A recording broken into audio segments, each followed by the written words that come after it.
if you try to open up a resort in this country and you say, okay, come to our resort, the door is closed for a week, we're going to offer unlimited drinks, there is no police force, and the workers are from a third world country, they wouldn't let them go in business.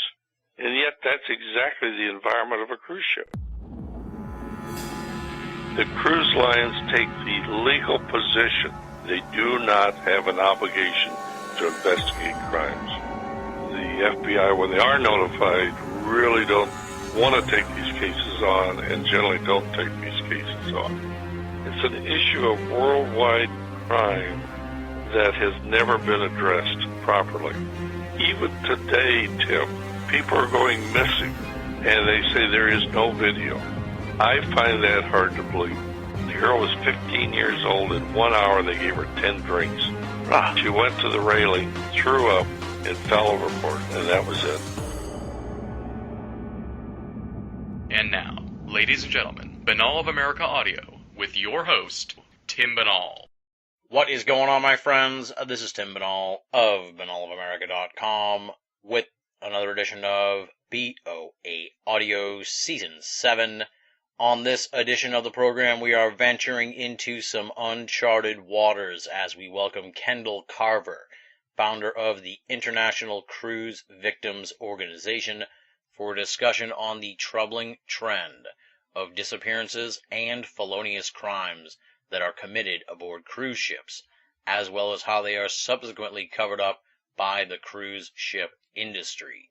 Over the course of the conversation, Kendall is going to revisit in tremendous and heartbreaking detail how the disappearance of his daughter aboard a cruise ship in 2004 led him on a lengthy search for answers, which was continuously thwarted by the cruise ship industry.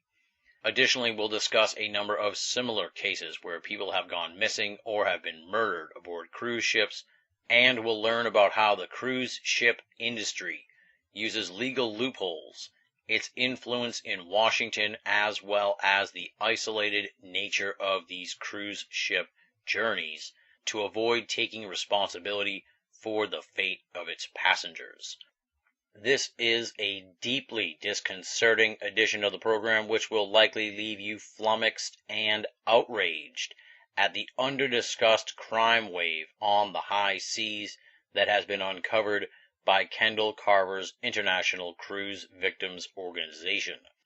For those of you who are unfamiliar with Kendall Carver, please allow me to provide you with a little background on him. Upon graduation from the University of Iowa, Kendall Carver started in the insurance business with Washington National Insurance Company in Evanston, Illinois. In 1977, he was promoted to president and CEO of Washington National Life Insurance Company of New York and held that position until his retirement in 1995. In 2001, he founded and currently serves as chairman of the Executive Men's Group. This group is made up of 25 active and retired senior executives located in the Phoenix metropolitan area. Following the disappearance of his daughter, Marion Carver, aboard a cruise ship in August 2004, Kendall began a lengthy quest for answers, using legal means and private investigators. On January 1, 2006, he founded a group for victims of cruise line crimes. He currently serves as chairman of this group, International Cruise Victims Association Incorporated, which now has members in 24 countries around the world and has recently passed major legislation in Washington to control crimes on cruise ships. His website is www.internationalcruisevictims.org. Pretty simple, all one word, internationalcruisevictims.org. And with all that said, let's get down to business, my friends, and rock and roll. This interview was recorded on August 22nd, 2012. Kendall Carver, talking about the International Cruise Victims Organization on BoAAudio Season 7. Ladies and gentlemen, welcome to another edition of BoAAudio Season 7, and I think you are going to be remembering this episode for quite some time. It is chilling, it's frightening, and it's really beyond the pale of what we usually talk about here on the show. This isn't paranormal, this is stuff that could happen to anybody, and stuff that really could affect people when they least expect it, when their guards are particularly down. And I'm talking about crimes on the high seas, crimes on these cruise ships.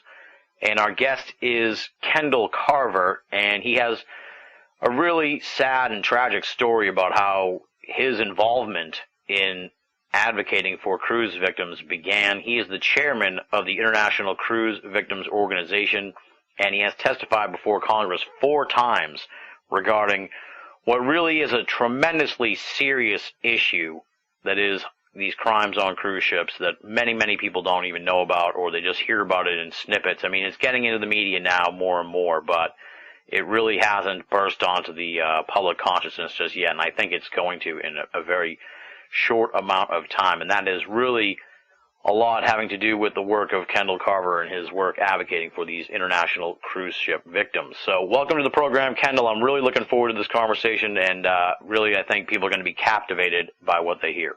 Well, Tim, it's my pleasure to take time today to discuss this subject.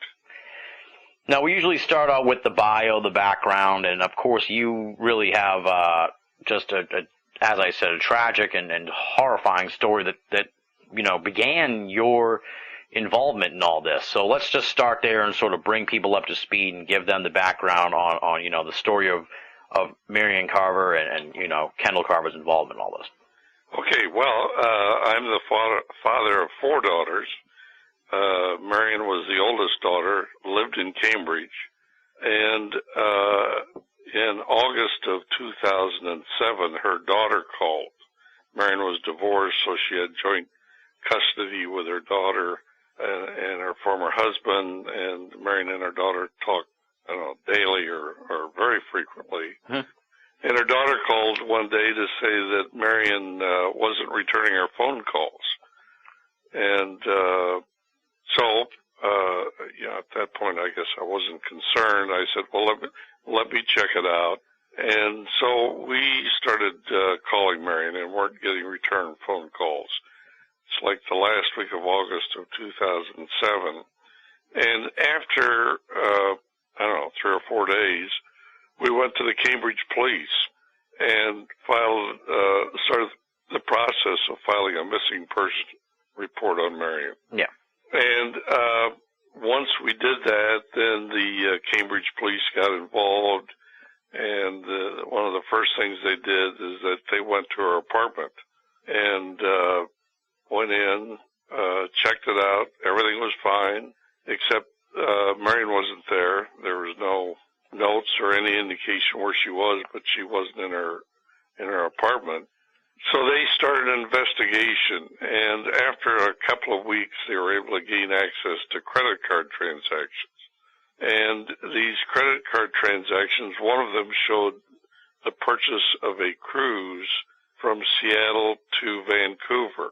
Now, Marion was 40 years old, fairly sophisticated, very attractive. She'd taken many cruises by herself and with her daughter, and she was old enough she didn't tell us everything she was doing when she was doing it, but that wasn't a particular surprise. So based upon the Cambridge police determining that, I called Celebrity Cruise Lines, which is really part of Royal Caribbean, like the 3rd week in September, and I said, gee, was our daughter on your cruise ship? And they got back in a couple of days and said, well, she was, but after a couple of days didn't use her room, and that's not uncommon. And they didn't know whether or not she'd gotten off the ship. And so the next question we immediately asked them, well, is there any video or anything concerning Marion? And they said, well, we're into this 3 weeks. We have already erased the video. There's been no review concerning Marion. So that left us, I guess you would say, hanging of what was going on with Marion. There had been no reports filed with the FBI or anything. So we decided, we made a decision to move forward. And the first decision was we wanted to speak to somebody on that ship that had seen Marion. Yeah. Now that seemed like a pretty, easy request. And that was the steward. So we hired a firm called Kroll and Associates, which is an international detective agency, to get involved at that point. We went to a law firm in Boston to gain the legal power to act on behalf of Marion and started an investigation. So Kroll and Associates contacted the cruise line and asked if any reports have been made by the steward or anyone, and they said no, been no reports made concerning Marion. And then after 5 weeks, the cruise line finally made a report to the FBI and really said nothing in that report. So they weren't aware of it for 5 weeks. And once they were aware of it, they did nothing. We would have hoped that they'd gone on that ship. Yeah. And interviewed the steward or made some inquiries. But as best we could determine, they did nothing. So that is why we had to hire our own detective agency. Yeah, no one's taken the initiative to do anything about this except you guys. No, and that turns out to be not an uncommon practice, that in effect the FBI, when they are notified, really don't want to take these cases on and generally don't take these cases on. So anyway, we started a process, and Kroll and Associates did their best to set up an appointment to talk to the steward, and they were unsuccessful in getting an interview with the steward. So then, 1st of November, they sent detectives on the ship that Marion was on, and they were greeted by someone from risk management in Miami, plus their chief outside legal counsel, and weren't allowed to talk to anybody on the ship. They were told that there was no video review concerning Marion. They'd already disposed of it, and really came away from the ship with no information. In fact, they'd been stonewalled by the very people that we thought were there to help us. And when you start off, we assumed that risk management was there to help us. Well, risk management, I've got to tell your listeners, is not there to assist you. They are there to protect the cruise lines. Right, they're managing the cruise line's risks. Right. They're not there, but you start off on the assumption they're there to help you. So we're now into November. We weren't able to get any information from the steward since they wouldn't provide him. They wouldn't let him talk to the detectives.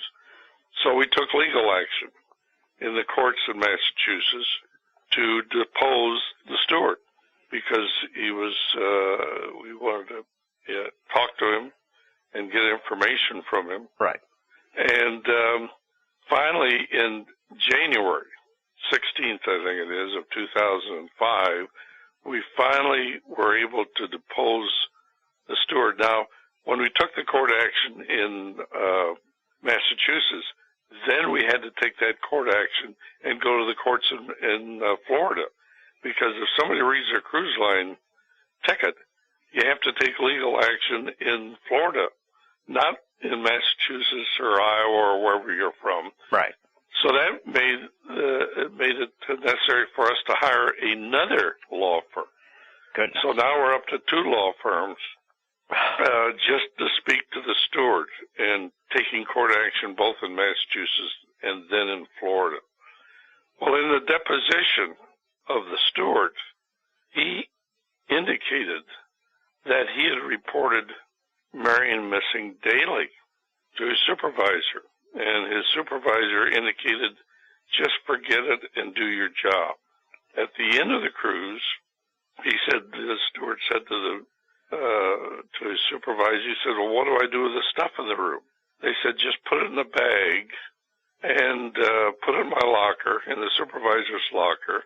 And we later found out they just gave it away. It all disappeared. They took one item, a large purse that Marion used to carry some of her clothes, put it in storage with her name, social security number, and got rid of everything else. So now all of a sudden we realize in January from the very beginning that they've been lying to us, that in fact she had been reported missing. And in fact, they'd taken every step to inhibit any investigation of what happened to Marion. Well, we were stunned. Yeah. I mean, that had to be the worst day of my life. When I realized after 5 months, and you might be interested in knowing, Tim, that to get to that deposition cost $75,000. I'm hearing this story, Kendall. I'm getting outraged. I can only imagine how you felt and feel. I mean, the more I'm hearing this, I'm just getting more and more angry at how this all unfolded. It's just unbelievable. Well, it was incredible. And most people don't spend $75,000. Most people don't have $75,000. Yeah, just to get to one person on that ship to find out that everything we'd been told had been a lie at that point. And I'm going to jump ahead a little bit. In that deposition, we also asked them about the video. And their lawyer interrupted the hotel manager and said that we count that as privileged information for national security reasons. In effect, he said, I'll let the hotel manager, who on the second day we deposed, answer the question. And the answer was he didn't know anything about the video. But their lawyer had interrupted his answer, saying we count that as privileged information for national security reasons. That's just weird. Can they even invoke national security? I mean... Well, they did. Yeah, I guess. Okay. And I'm just going to jump ahead a little bit. Okay.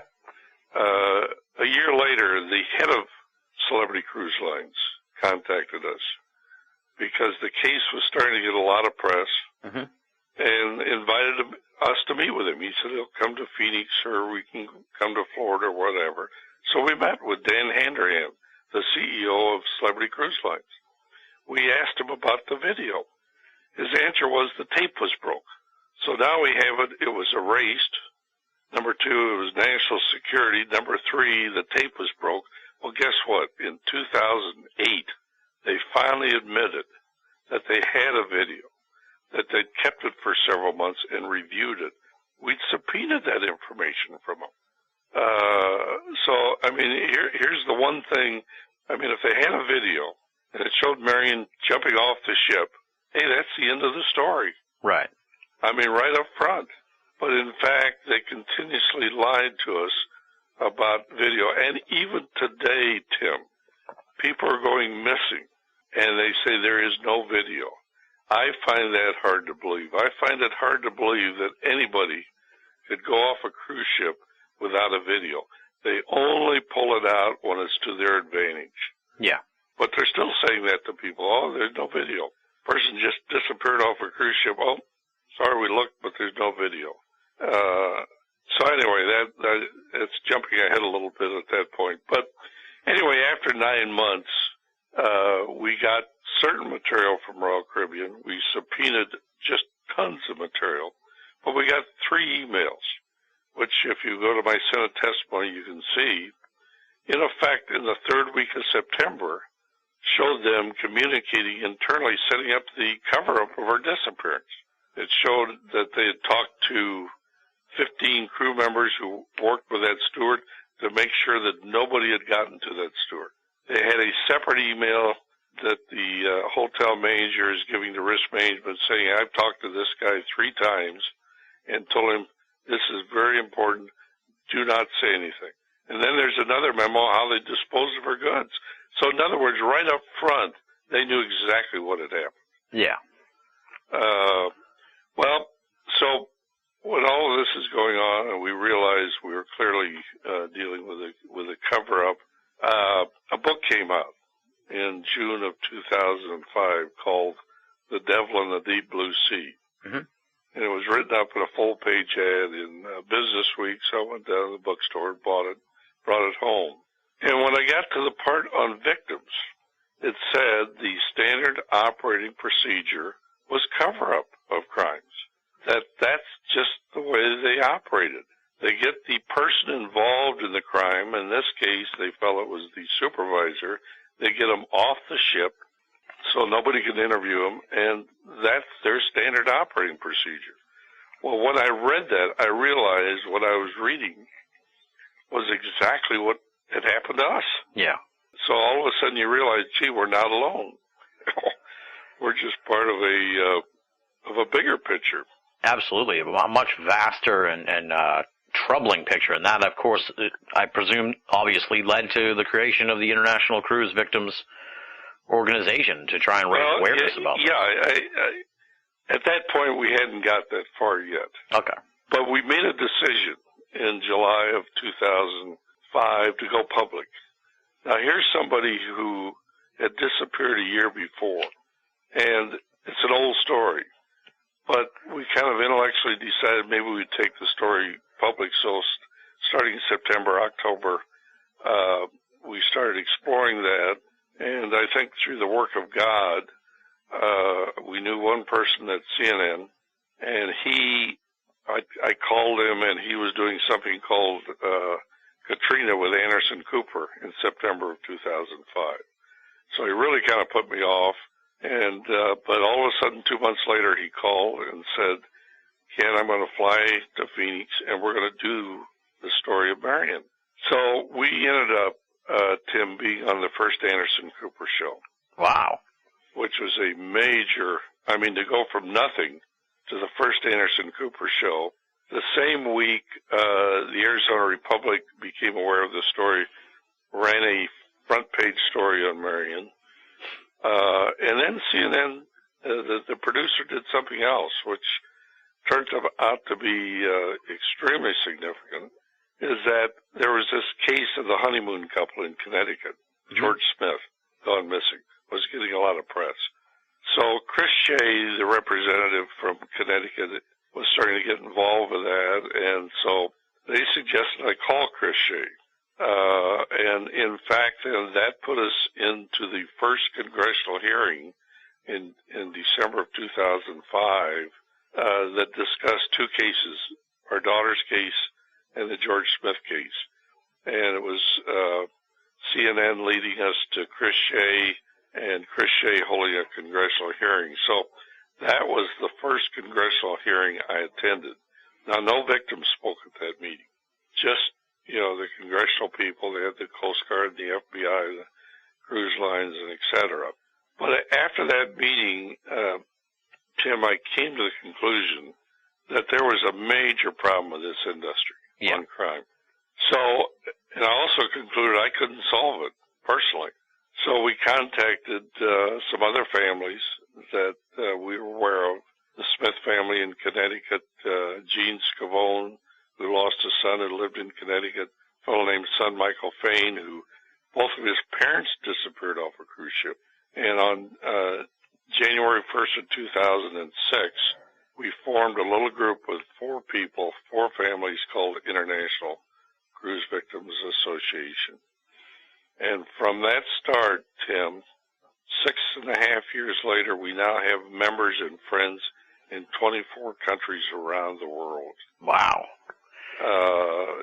And it's indicative of how this message has gone, as it's become known.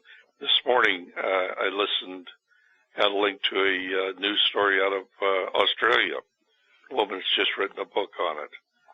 But it has just gone all over the world. Right. It's a tremendously riveting phenomenon, I guess you could say. I don't even know really what the words for it. It's just so bizarre, and the more you hear about it, as I dug into the International Cruise Victims website, it was just, you're bombarded with these stories, and just how, as I said, I get so angry hearing what happened to your daughter, and you keep reading them, and you get more and more just outraged at these stories. Catch people up to speed, because I've personally never really been on one of these cruise lines. I guess give people sort of an idea of, how, because they say these are like cities on the sea and there's thousands of people. Give me an idea of generally, what the basics of all this is. How many people are on these ships, and I think it's critical to point out that the crew is usually like half the number of people. You add an additional amount for quite a huge crew. So I guess, just sort of give us the baseline information on this cruise industry. Yeah, well, the typical cruise ship, and I want to use your analogy, that it's like a city. Mm-hmm. It is like a city. They've got the cooks, they've got the people that do the laundry, they got all the ingredients you would need to run a city. The captain is like the mayor of the city. He's the guy in charge. But you know, Tim, they're missing one item. That is an independent police force. Yeah. The cruise lines take the legal position, and it's in my Senate testimony, they do not have an obligation to investigate crimes. So you've got a city with unlimited drinking and no police force. So that gives you a setting of what, and it's a group of strangers. Now, what is the typical cruise ship? Well, I would say a few years ago, the average ship might have been 2,000 passengers, might hold 2,000 passengers, plus 1,000 crew members. Now, where are the crew members from? They're from the Philippines, Indonesia, India. They pay them minimal wages. I'm saying minimal wages because they flagged the ship in countries, third world countries, where the work rules allow them to pay almost, you couldn't possibly operate a company at the money that they pay these crew members. So you've got, 2,000 passengers, 1,000 crew members, and this goes back a few years ago. But now they're building ships that hold 5,500 passengers. Wow. And another 2,500 crew members. and these crew members, they come from a different background, different mores. They're on those ships for 9 months. They're paid minimal wages. They work them 7 days a week, and their mores are different. Exactly, yeah. All the ingredients. You can see why this is such a problem, because all of the ingredients are there for bad things to happen. I mean, you've got, a massive amount of people. You've got no police force, no jurisdictional, control over all this, and then people from all over the world who live a transient lifestyle in a sense, or some sort of bizarre lifestyle where you live on the ocean for months or years at a time. I mean, that just changes the mindset of people. So it's troubling. Yeah, and to assume that all those crew members, and even the passengers, that they're all nice people is an assumption that if you think that, you're thinking wrong. Because statistically, you're going to have people in there that will create problems, and that's exactly what has happened. And there's nobody policing it, and the crew members know that if they commit a crime, they're not going to go to jail. They just take them off the ship at the next port, and then they go to work for another cruise line, which is incredible. It's unbelievable. It's just absolutely unbelievable. That's why I really wanted to get you on this program, because the more I heard about it and the more I read about it, it was like, this is, I need to dig more into this. This is insane. I noticed, too, that we'll get into some of the other specific cases that you've got on the website, but it seems, you mentioned the jurisdictional issues. That seems to be a big problem, and as what you said what happened with your daughter, it's like these crimes are covered up, and the length of time to report someone missing. I mean, if they had it their way, if you hadn't asked about if your daughter was on that ship, they never even would have gotten in touch with you. No, they wouldn't have. If we had not spent, and the Cambridge police able to trace her to that cruise ship, she would have just vanished in the world. Yeah. Which is rather incredible. Exactly. I mean, people could go on these ships and they come home and no one ever finds out, I'm sure that's happening. Yeah. And I can only imagine, we talk about the people that you've heard from. There's probably countless stories out there where no one did the legwork or no one really followed up, or there weren't, witnesses on the, with the people, and, their stories are just lost. Oh, absolutely. And, that really became the second phase of international cruise victims, and we can talk about some of the victims now or later. But after that first hearing, Tim, Chris Shea decided to hold another hearing. Mm-hmm. And that was the beginning of starting to put in place some controls over the cruise lines for crimes on cruise ships. Now, That was in March of 2005, and I was asked to testify. And 5 other victims testified at that congressional hearing. And each one had their own tragic story. But we did something, Tim, that was the smartest thing we ever did. Mm-hmm. If we had just sat there and told our stories of what had happened to us, that would have been it.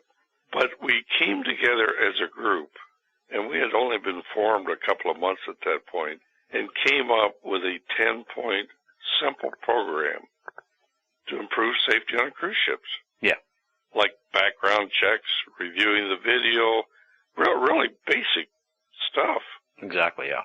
And we presented that. And frankly, that caught the Congressional Committee off guard, because all of a sudden, here's a positive thing to do. And it caught the cruise lines off guard.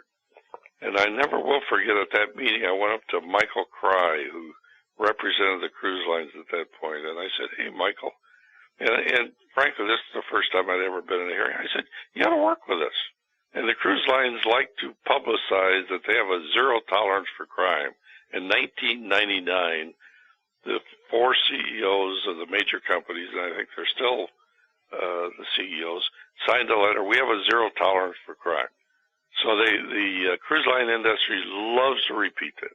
We have a zero tolerance for crime. That's our policy. Well, if you have a zero tolerance for crime, that says to me there's nothing you wouldn't do to prevent a crime.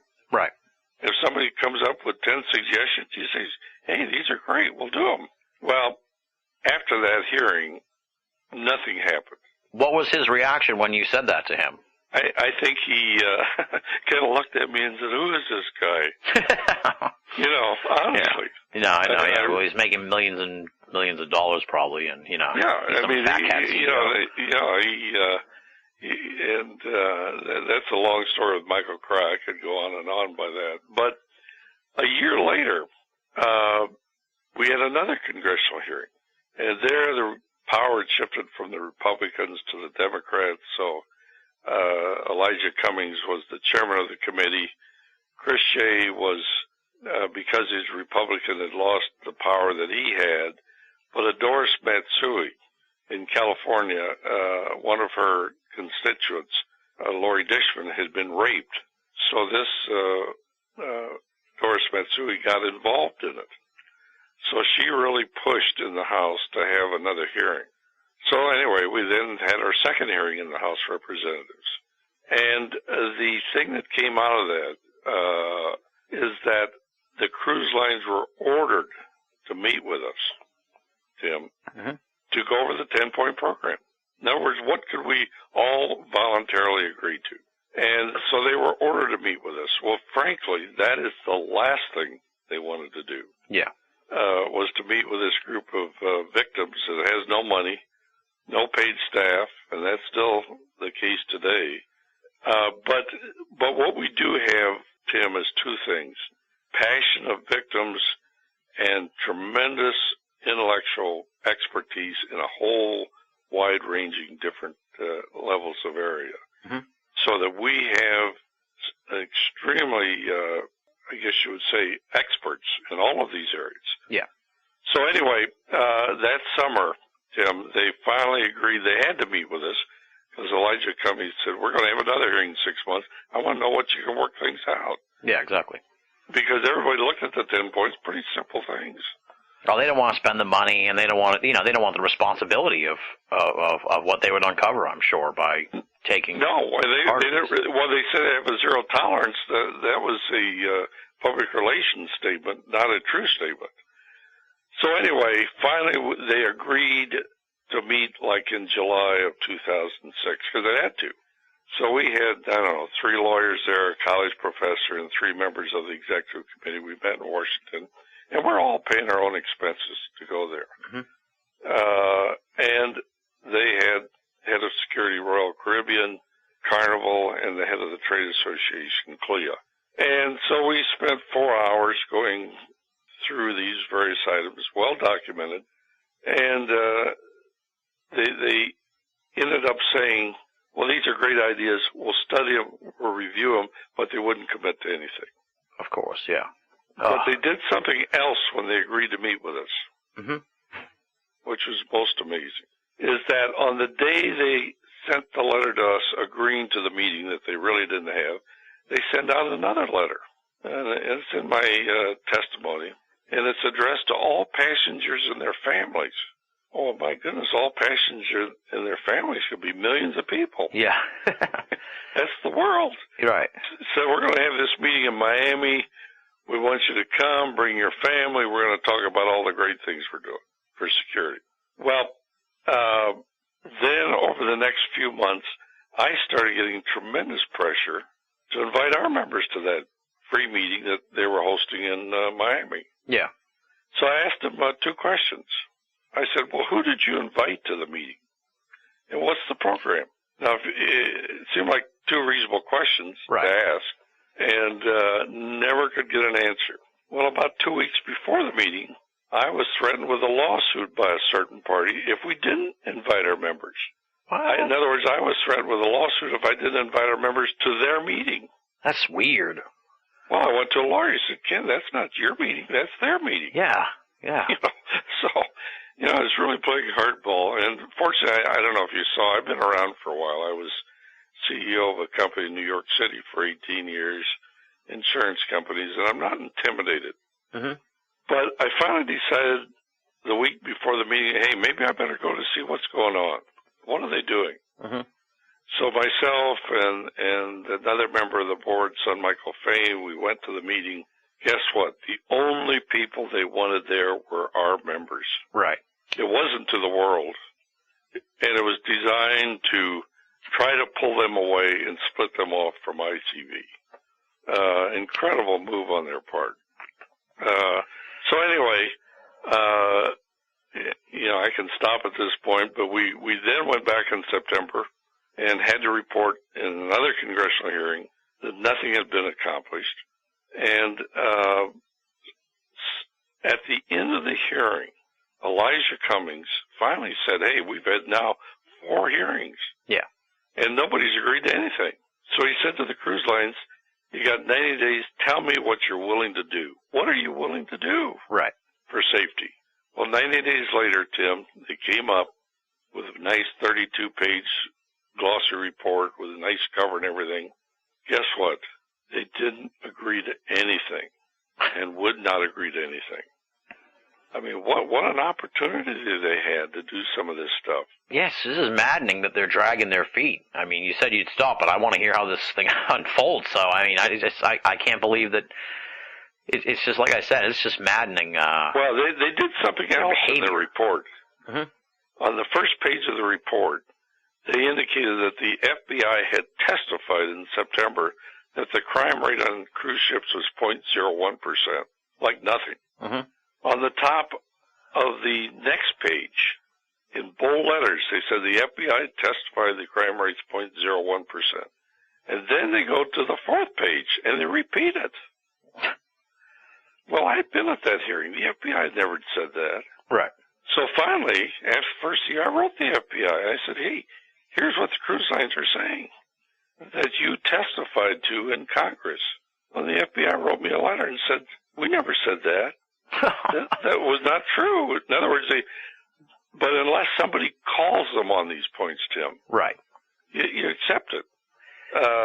But one thing ICV members don't do, is that we question everything.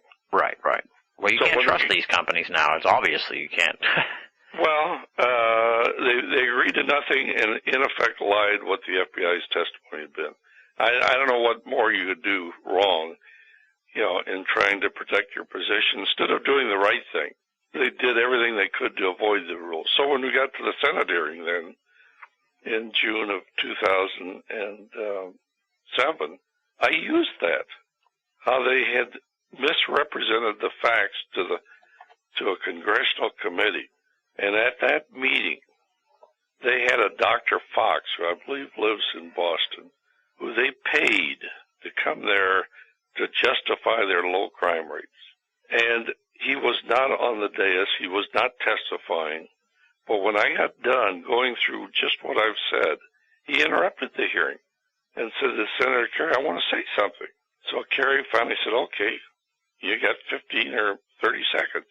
And his comment was, I don't know how the cruise lines could have said that. It's clearly not true. And how they could have used that in their report.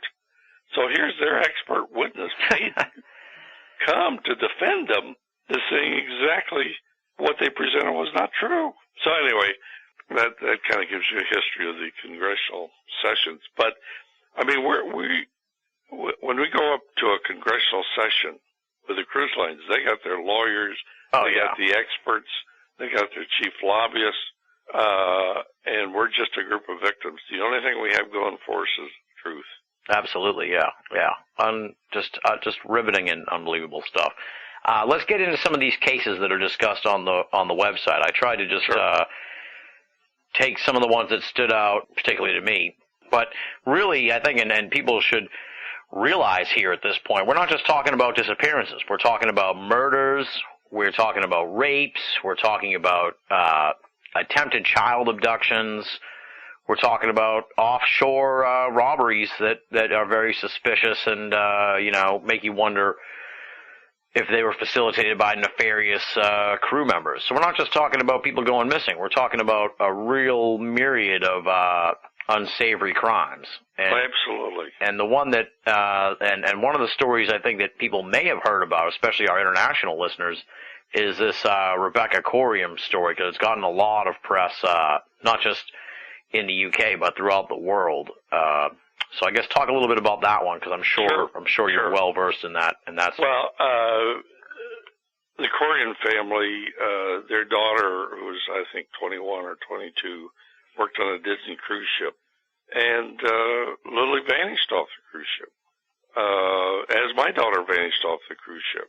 Mm-hmm. And as I said earlier in our conversation, no video. Well, that should be impossible. Right. That there's no video. So anyway, we started working with the Corium family a year ago, and we recommend any victim join with ICV. But a lot of victims, if a crime has occurred, they've lost somebody or a sexual crime, they don't want to go public with it. They want to kind of hide in the closet from them. But the Corium family was different. I guess as I'm different, and a lot of our members are different, in that they said, hey, this is not right. We want to know what happened to our daughter, and we want to help change the system. Right. And so and this became, in England and the UK and Europe, a major story that's been played over and over and over. Mm-hmm. This morning on Australian television show, the case was mentioned. Right. So it's a case, and there are other cases like this, but a lot of times the families, to go on television or to talk to you and talk about my case, or they talk about their daughter's case, that's not easy. Exactly, yeah. To talk about these things, but the Corium family has gone public, and they're being supported by their family, and they're also being supported a year ago. Victim Support of Europe agreed to work with ICV. So in England, there's Victim Support of the UK, which is probably the largest victims organization in the world.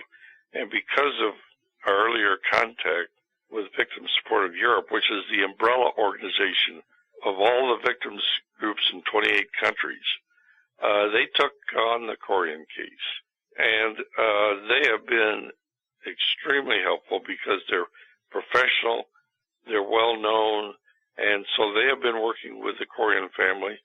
We've been working with the Corium family, and we hope that as a result of that there'll be a movement in Europe that laws be put in place to protect the passengers of these countries. Yeah.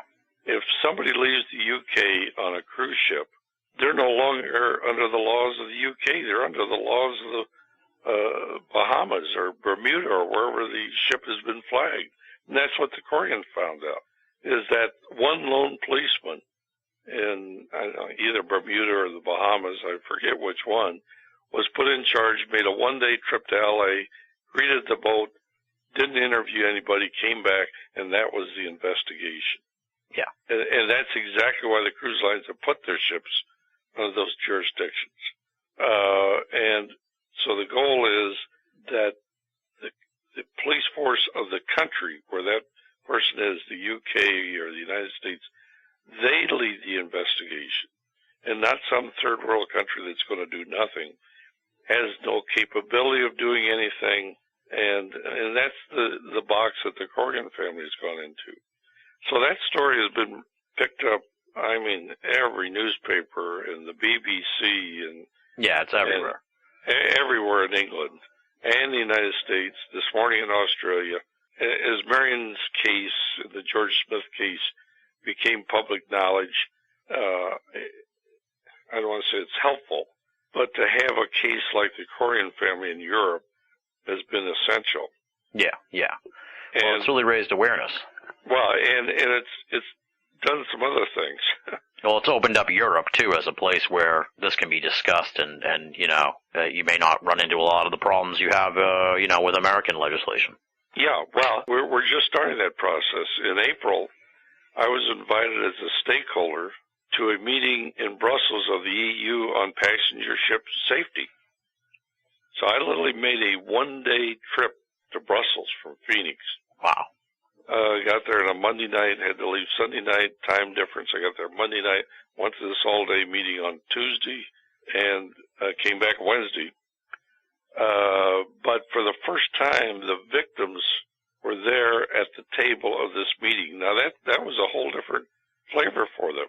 Cleo was there. The cruise lines were there. And I think they were shocked when I walked into that room. But as a result of going to that meeting, I was able to arrange a private meeting with the EU a few weeks later back in Brussels, plus the International Maritime Organization in London. And 2 weeks later, I went back to Europe. I've been invited to speak to the World Society of Victimologists in The Hague. Oh, wow. In May. But before that, we went to London. I had a meeting in Parliament with some of the legislators. And I guess you would say we're planting the seed at this point. I got to give you credit, Kendall. You're a bulldog on this, man. I mean, I don't blame you with what happened to you, but I'm just amazed at how tenacious you've been about this. Well, you know. I'm not doing it on my own. I think I need to stop at that point. I'm the chairman of International Cruise Victims. A woman named Jamie Barnett is president of International Cruise Victims, and she lost a daughter. And we've got a board made up of people who've been raped, lost parents, and it's a whole group of people. Yeah. It's not just myself, and it started off with just 4 of us, but that's dramatically changed. Yeah, yeah. So there are a lot of people involved. So on the trip to Europe, when we went back in May, Jamie Barnett was there in the presentations. Lori Dishman, who was raped, was there. And, it's just not a small group. And, of course, the Corrigan family. And to the Corrigan family, I think being part of ICV, if you're a victim, the last thing you want to do is feel like you're all alone. Well, the Corrigan family knows they're not all alone. Yeah. And that's what we offer victims, that there is a support group that is active. One of the issues we face is resources. We have no paid staff, limited funds, and as we move out around the world, we obviously need resources to carry on this. But so far, we've been given what we've needed to get, and hopefully your show will make more people aware of it. Maybe some of them will be willing to actually help us out. And I might just say we've talked about our website, but our website is www.internationalcruisevictims.org. Yep, and there's links all over the website for it, so yeah, well, that's great. To it, so sure. That's where they need to go, and they can see the stories. And daily, we have a woman that posts stories from around the world daily. She's been doing it for 7 years, and she was an attempted rape victim, and she got married a few years ago. And I said to her, gee, maybe we need to get somebody to do this while you're gone. She said, no, I'll find a computer while I'm gone. I mean, that's the kind of dedication of the people that are working with ICV. Absolutely, yeah. It sounds like they all have really good reasons why they're so passionate about this. They've been wronged by this industry in a major way. Talk about the Amy Lynn Bradley story, because I thought that was pretty interesting. And within the context of that story, it's mentioned, that she goes missing on the ship, and they don't even want to make an announcement that she's missing. They don't want to put pictures up that she's missing. They sort of use the facade of not scaring the other passengers to justify not really doing their due diligence as far as trying to find these people, in the now even, you know what I mean? I'm not even talking about like weeks and months later trying to get to the bottom of it. It's like you said, the steward reported Marion missing, and they didn't do anything about it. And that's belied here or that's supported again here in the Amy Lynn Bradley story. Yeah, well, the Amy Bradley story is one of the first known victims that really got some press. And the Bradley family believes that she's still alive. That, in fact, they made a port call and she vanished. And they wouldn't keep the ship. They wouldn't, do all the things you just talked about. And that story today, I don't know how many years ago, 10 years ago or more, was probably one of the first stories to really come out of issues of people disappearing on cruise ships. And in her case, they stopped and Amy wasn't there and they wouldn't hold the cruise ship. They wouldn't do anything. And, but the family has indicated they think there's sightings of Amy. So was she kidnapped at that port? The issue of people becoming slaves, right, is a major issue. And I don't know if I've mentioned this so far or not, but over the last 4 years, about every 2 weeks, somebody goes missing off a cruise ship. Wow. I mean, you're not talking 2 a year. We're talking, and that is kept by a professor, Ross Klein. And if people go on our website and look under Cruise Junkie, click on it, you keep getting the updates of the people that go missing. And Amy would be, probably one of the first on the list because people weren't keeping track of that stuff. People are now starting to keep track of that. And if somebody goes missing or a crime occurs on a cruise ship, people have access to the internet. That information is getting off that ship. Right. And going public. And that's the biggest thing that we have in moving our process forward is the press. And the Amy Bradley story, I think last year a major story was done on it. And the hope is that she's out there someplace. My wife wouldn't accept that Marion was gone for years, and I'm not even sure where she is today because she just disappeared. There's no answers. Right. That makes it that's the, like I said, we're dealing with a myriad of sordid crimes here, and these disappearances are particularly vexing because you never get the answers. It's not just like these mysterious murders that happen. It's also these disappearances that leave the victim families in the dark forever. It's not a good place to be. Yeah.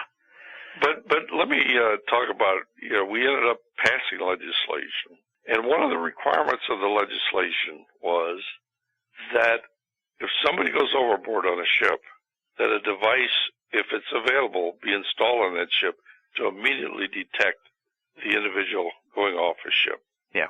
Well, last summer, Coast Guard put out a request for proposals for such a system. Mm-hmm. On the assumption they wouldn't get any. Guess what? 3 companies stepped forward with proposals. Yeah. For these kinds of systems. Guess what? The Coast Guard has yet to contact those companies. Not even contact them. That's what? No. What is this? Is maddening, Kendall. This is absolutely maddening to hear this stuff. It's just. Well, they say, well, we have our procedures and et cetera. My goodness, somebody says I got a system to detect these things. You don't wait years to contact them. And there's a side effect to that. We've done Freedom of Information Act requests on what the Coast Guard spends when somebody goes missing on a cruise ship. Yeah. We have one, it's over $800,000. Another one is over $100,000. So here's two cases. Person went overboard. They never found them. Spent $900,000.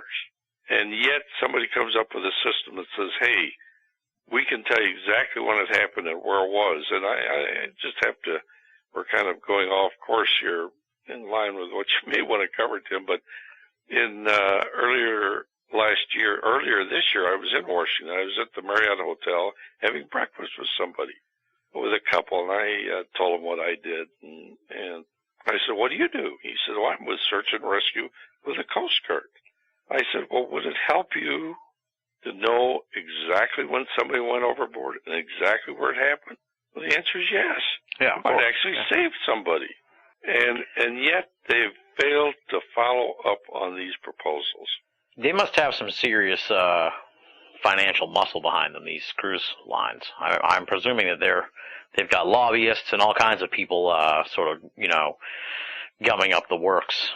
Well, in the 3 years from 2008 to 2010, when our bill was introduced and we were lobbying, according to Dr. Klein, their combined lobbyist fees were $16 million. That's not counting what they're giving to the congressional people directly. So we were up against an organization spending millions, and ICV has no money. I mean, literally no money. Yeah. So we are up against those kinds of numbers.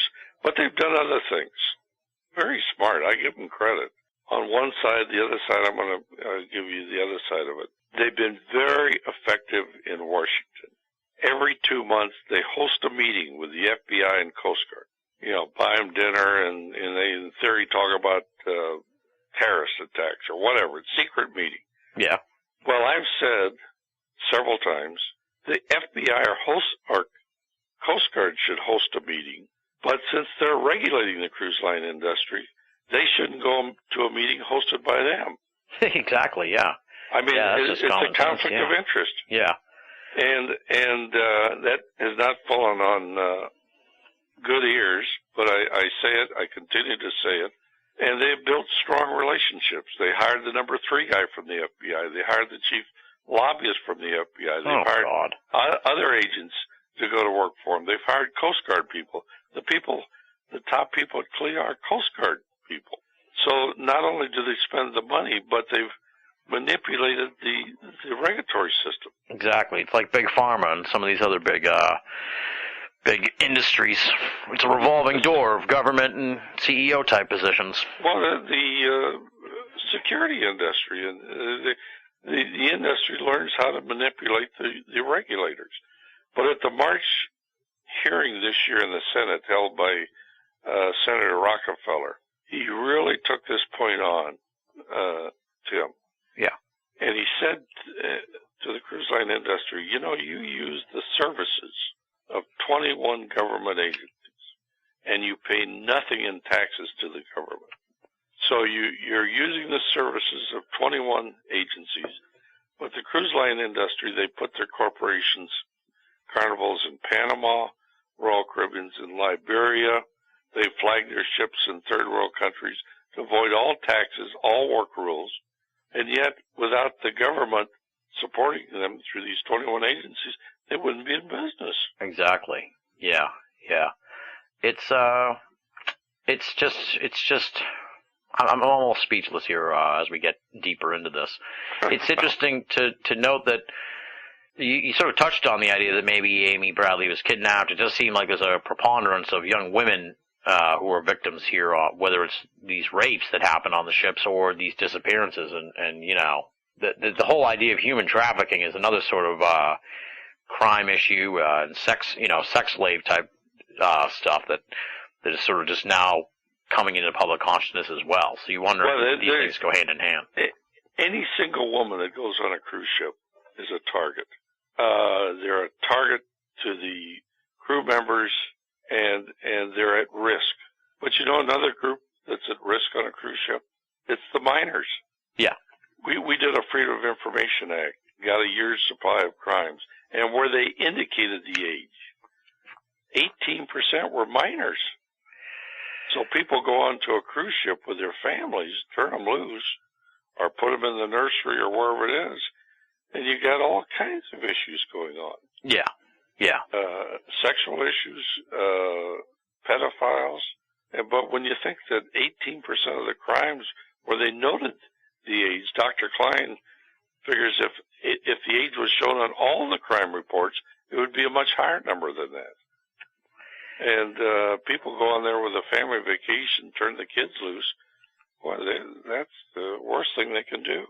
Right, right. It's chilling in a sense, too, because these cruise lines, they position themselves as like this paradise on the sea and this utopian world, on the ocean, and it really lulls people into a false sense of security in a big way. Well, not only that, they're promoting unlimited drinks. Mm-hmm. I mean, if you try to open up a resort in this country and you say, okay, come to our resort, the door is closed for a week, we're going to offer unlimited drinks, there is no police force, and the workers are from a third world country, they wouldn't let them go in business. Yeah. And yet that's exactly the environment of a cruise ship, is that you have foreign workers, unlimited drinks, no police, and people let their guard down. So that if you had a resort here and say, once you go in the door, you're there for a week, and all of these things are going on, well, they wouldn't stand for it. And yet they get on a cruise ship under the same environment, or worse environment, and assume it's safe because the cruise signs say it's safe. What limited information has been available shows that the sexual crime rate on a cruise ship is 50% greater than in the average American city. Say 50%? 50% greater. Oh, Jesus. And anywhere from 50 to 70% of the crimes are committed by crew members. Now, Tim, our legislation that we passed was designed to start to address that issue of reported crimes. And this is most significant. In the United States, if you call the local police and say, I've been robbed or whatever complaint that you make at the local police station becomes a public record. Right. And that is known. You can get the crimes reported on any location. Mm-hmm. It's public information. Well, the Cruise Line Safety and Security Act, the intention was it'd be exactly the same way. So for the first time, you would know how many crimes were on a cruise ship, and what kind of crimes, and what percent was crew members. And the difficult part is you got to rely on the cruise industry to provide those numbers, and they're going to cook the books. Well, let's assume they report all those numbers. What we found out last year when the bill was taking effect, in the first quarter of last year, the FBI reported 7 crimes on cruise ships. The second quarter, they reported 6. It's a public on the Coast Guard website. The third quarter, they reported none. Huh. So I said, my goodness, now that's not the intention of the bill. Yeah. So we did 2 things, Tim. In the past, we've gotten under the Freedom of Information Act alleged crimes that were voluntarily reported for an entire year. It was in excess of 400. The Sun Sentinel, if you go on our website, they did the same thing for 9 months, and they were getting more than 100 every quarter. Yeah. So in the first quarter, when I only saw 7 crimes, I said, gee, that's not right. So I asked for the alleged crimes for the first quarter of last year from the FBI under Freedom of Information Act. Same request I'd made, exactly the same in prior years. Guess what? That was in April of 2011. We're now in August of 2012. They've never complied with that Freedom of Information Act request. So what did we find out on the low reporting of crimes? We found out, and this just was determined in June. First of all, we determined somebody had changed the law, the intention of the law.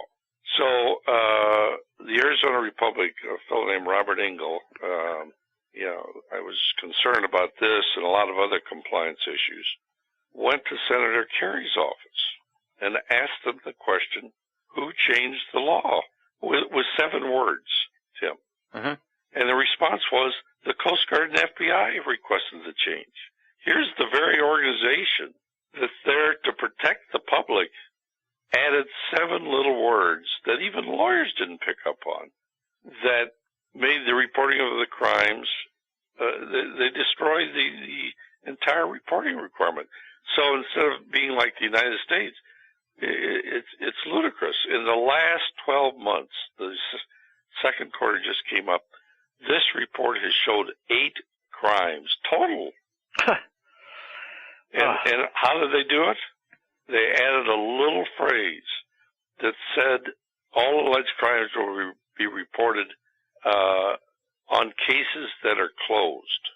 Well, the FBI, out of the hundreds of cases, has traditionally been only opening 10 to 15% of them and doing an investigation. The rest they just don't do anything with. Yeah. So you got 66 crimes that say were open last year, and if they don't close the files, there are no crimes. So it's ludicrous. And if people go to our website and look at starting about June 10th, you'll see article after article after article from the media outraged at what's going on, and to think that the FBI and Coast Guard, according to Kerry's office, were responsible or requested the change makes it even more bizarre. Now, I strongly suspect there was one beneficiary of the change. That was the cruise line industry. Of course, yeah. So it's hard for me to believe they were not involved in that change. Oh, yeah, absolutely. You're listening to Banal of America Audio. Another, just to sort of give people an idea even more of how extreme this stuff is, there's another story about a woman named Diane Brimble.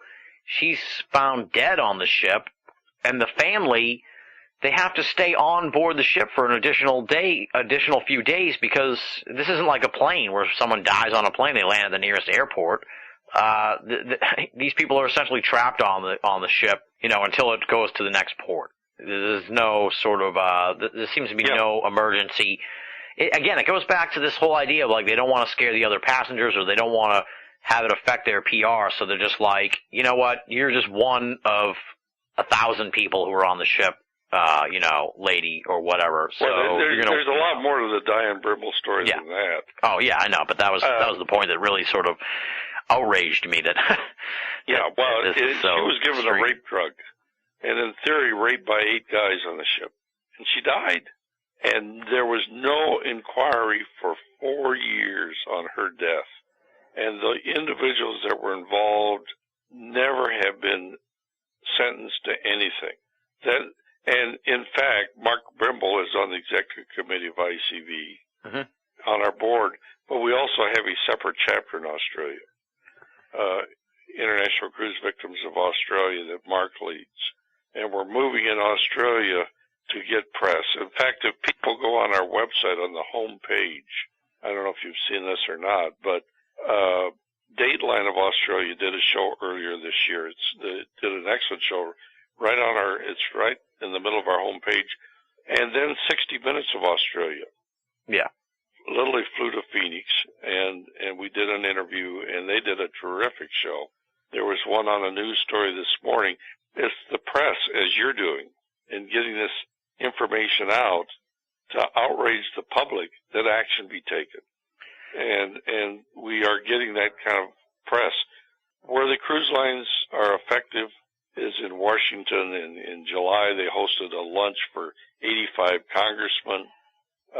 They recently made a gift in the last month of $50,000 to the ranking member of the Senate Transportation Committee for projects in his state, the state of Maryland.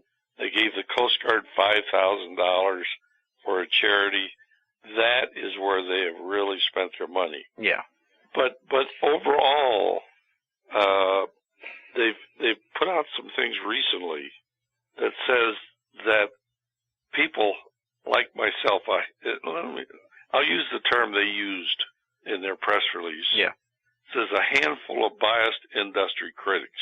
I guess that would include me, continues to use the mainstream media to distort the cruise industry's strong record on reporting crimes. Well, you can't manipulate the mainstream media. You know, I can't manipulate you. I can't manipulate any major network. We just tell them the truth. Exactly. Yeah. It's, if any, they're the ones doing the manipulating. It's unbelievable. It's just. Well, they can't manipulate anymore because we're here to, you know, build a library of information. Exactly. But anyway, the Diane Brimble story has really caught that part of the world, and actually, it's another story that's gone all over the world. England is the Korean family. Australia's got the Brimble family. You know, the United States has got cases like my daughter in the Smith case and other cases. It takes those kinds of headline cases for the public to start to become aware of the issues. Now, I got like a sort of a two-parter, I guess you could say. I presume maybe because these all end up as sort of unsolved cases, that there's no legal liability for these cruise lines. Like, you can't turn around and sue them because, you know, somebody disappeared on the ship, or even if somebody died, presumably. I mean, there's no, is there any, like, negligence at work there? Well, I mean, the cruise lines are sued, but it's a very tough avenue to pursue. Yeah. I mean, number one, you got to go to Florida. Number two, we took legal action in Marion's case, and their retort was they're under no investigation to do anything. Well, we in effect sued them for lying to us. So there is legal action, but that's a process that is full of risk, very dangerous. Women are raped. The evidence isn't preserved. The cruise line said, well, it's a he said, she said, and they're difficult cases to pursue, and the cruise lines know that, and they know how to protect themselves from those cases. Yeah. Now, if you had independent police, then you got a whole different story. Right, right. And has all this publicity about these crimes on these ships, have you seen any sort of negative effect on the bottom line for them? Are the numbers dropping on people going on? Obviously, the economy, I'm sure, plays a big hand in all this as well. I mean, who has the money to even go on a cruise nowadays? But have you seen any sort of effect from the publicity on the industry as far as, you know? Well, I'll give you some observations. Mm-hmm. Starting a couple years ago, the cruise ships started moving their ships to Europe from the United States. And we put out an update last year. The number of ports that they left here in the United States, they say, we'll go to greener pastures in Europe. They're not aware of these issues. Well, number one, that European market isn't what they thought it was going to be. Royal Caribbean just pulled 25% of their ships out of Europe. They had the Costa Concordia event in January. And that just opened up Pandora's box on the cruise line industry and the way the crew behaved and the whole thing. So that in the second quarter of this year, Royal Caribbean, instead of making $100 million as they did a year ago, lost $1 million. Carnival, instead of making hundreds of millions of dollars, made $3 million. They still broke even. But it is having a financial effect, in my opinion, on the cruise ships. Now they're trying to go to Europe. We'll go to China. You know, it's like chasing a rabbit. Right, right. You know, we'll find some other place, but they're going to run out of places to send their ships because the press is picking it up worldwide, and you know, they'll literally almost give the cruise away for very little money, which sounds like a great deal because they want you on there for the revenue from the alcohol and from gambling. Right. And the things they're selling on the ships. So that you can get cruises for $200. Oh, God. Cheap. Because once that cruise ship leaves and it's empty, you can't refill the seat. That's true, yeah, yeah. So they want people on there for, you know, to sell them alcohol. Well, like floating casinos. Yeah, yeah. That's exactly right. Scary, scary stuff. Well, speaking of scary, I mean, there's a story in there. I don't know if the person identified themselves, but the woman's daughter was offered a free cruise through Facebook, and it was really, really suspicious and very spooky and sort of chilling. I guess talk a little bit about that, because, again, it gets into this whole idea that this might be some kind of cover for human trafficking or God knows what. Yeah. Well, one of the interesting things in what we're doing are the various stories that we get. Mm-hmm. This was a most unusual story of a mother whose daughter won on Facebook a free cruise. In fact, the ticket was paid for, but the mother became suspicious. Here's a young, attractive, you've got your photograph on Facebook. She's an attractive young woman. All of a sudden, she wins this free Facebook contest, free cruise, and the ticket's paid for. But then the mother says, we need to understand this a little bit better. So she starts investigating it and can't come up with a person that's really behind this contest. And then she talks to the cruise lines, and they say, if I were you, I wouldn't let your daughter go on that cruise. Yeah. So who in the world is buying tickets for young women and to go on a cruise just out of the generosity of their heart? And when they couldn't even check the individuals out, fortunately she didn't do it, but I think it sends a warning to other people. A lot of young women would take that on a bet. Oh, yeah, absolutely. So you can only wonder how many have, how many, I'm sure that many have. And then what happens to them? You don't even want to think about it, really. You just don't. Now, how about this one here with the Kenneth Williams? They're on the Carnival Cruise Line. The Carnival people on the ship, they stop in Jamaica, and they push this sort of Carnival tour of Jamaica thing and guarantee safety and all that. And then when they're on the tour, there's just this crazy robbery and just stunning stuff. And again, it goes to, like I said earlier, this is a myriad of stuff that's going on here, folks. Not just murders and missing people, but crimes that suggest that this is orchestrated by people in a sense. Some of this stuff. Yeah, well, and it is. What people don't realize that the corporations, cruise line corporations, have set themselves up. So I'll give you another example. You've got a doctor on a cruise ship. Mm-hmm. Got a nice uniform on, looks like the crew members, like one of the officers or crew members. He is an independent contractor and does not work for the cruise line. The reason they do that is that if something happens, they're not responsible. You have to go after this individual doctor who, he could be from India or wherever. So they've made him an independent contractor. They've done the same on excursions that they promote and sell and might make 40% commission on selling these excursions. But when something happens, they say, well, it's an independent contractor. We're not responsible. In the case of this Kenneth Williams, this guy was a former police officer. And his tour bus was stopped, as I understand it, and they were robbed. And his 9-year-old daughter was traumatized when one of the individuals doing the crime put a pistol to her head, and yet nothing happens. The cruise ships don't take responsibility, even though they're the ones that promoted it and got the Williams family and other families. We have a lot of snorkeling type excursions. Yeah. And we've got several of those where people have been lost.